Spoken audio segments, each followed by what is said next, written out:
ओम शांति। आज 27 फरवरी 1972 की अव्यक्त बाप दादा के मधुर महावाक्यों में से सुनते हैं मुरली मंथन। मुरली का सार है होली हंस बनने का यादगार होली। बाप दादा ने कहा, आप हैं सदा बाप के संग में रहने वाली रूहानी रंग में रंगी हुई आत्माएं होली हंस। बाबा ने कहा, सदा होली मनाने वाले सदा बाप के साथ मिलन मनाते रहते हैं, सदा अतीन्द्रिय सुख में व अविनाशी खुशी में झूमते व झूलते रहते हैं। बाबा ने कहा, लोग अपने को उत्साह में लाने के लिए हर उत्सव में लाने का इंतजार करते हैं, लेकिन आप श्रेष्ठ आत्माओं के लिए हर दिन तो क्या हर सेकंड उत्सव अर्थात उत्साह दिलाने वाला है। बाबा ने कहा, अविनाशी अर्थात निरंतर उत्सव ही उत्सव है, क्योंकि आपके उत्साह में अंतर नहीं आता तो निरंतर हो गया ना। बाबा ने कहा, होली में अल्पकाल की मस्ती में मस्त हो जाते हैं तो क्या अपने अविनाशी ईश्वरीय मस्ती का स्वरूप अनुभव करते हो।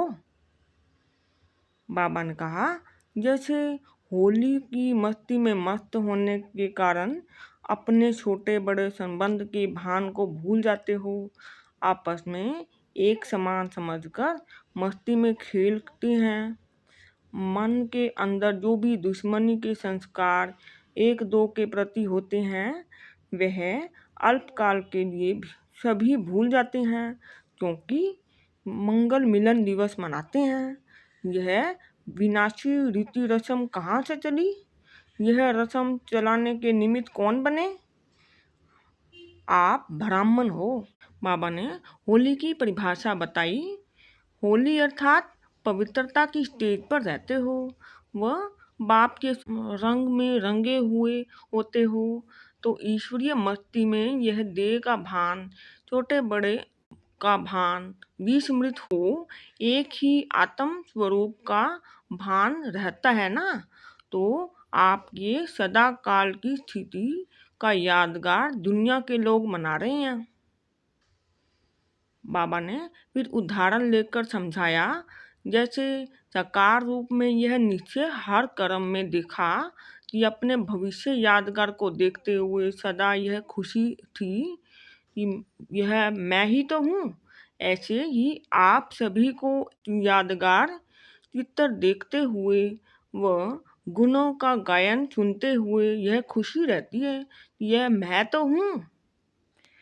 बाबा ने कहा, सदा यह स्मृति में रहना चाहिए कि अभी अभी हम प्रत्यक्ष रूप में पाठ बजा रहे हैं और अभी अभी अपने पाठ का यादगार भी देख रहे हैं।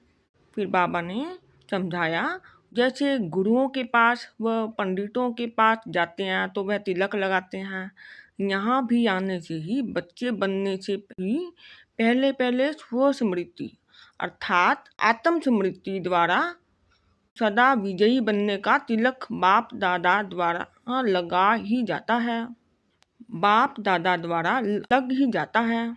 इसलिए पंडित भी तिलक लगा देते हैं। सभी रस्म ब्राह्मणों द्वारा ही अब चलती है। बाबा ने कहा, स्मृति समर्थी को लाती है और समर्थी में आने से ही कार्य सफल होते हैं। विस्मृति के कारण असमर्थी है, जिससे सभी कार्य असफल होते हैं। अर्थात बाबा की याद समर्थी को लाती है और समर्थी में आने से ही कार्य सफल होते हैं। और जब बाबा की याद भूल जाती है तो विस्मृति के कारण असमर्थी होती है, व्यर्थ हो जाते हैं, जिससे सभी कार्य असफल होते हैं। बाबा ने कहा, सदा स्मृति में रहने वाला जो भी कार्य करेगा वह जो भी संकल्प करेगा उसमें उसको निश्चय रहेगा कि यह कार्य व संकल्प सिद्ध हुआ ही पड़ा है, विजय तो हुई ही पड़ी है। बाबा ने कहा, निश्चय है कि विजय तो हुई ही पड़ी है, तो ऐसे निश्चित सफलता समझकर चलने वाले हैं तो उनको कोई भी बात में चिंता की रेखा दिखाई नहीं देगी। बाबा ने कहा 100% निश्चय बुद्धि अर्थात निश्चय विजयी और निश्चिंत। अपने आप को देखो कि 100% सभी बातों में निश्चय बुद्धि है।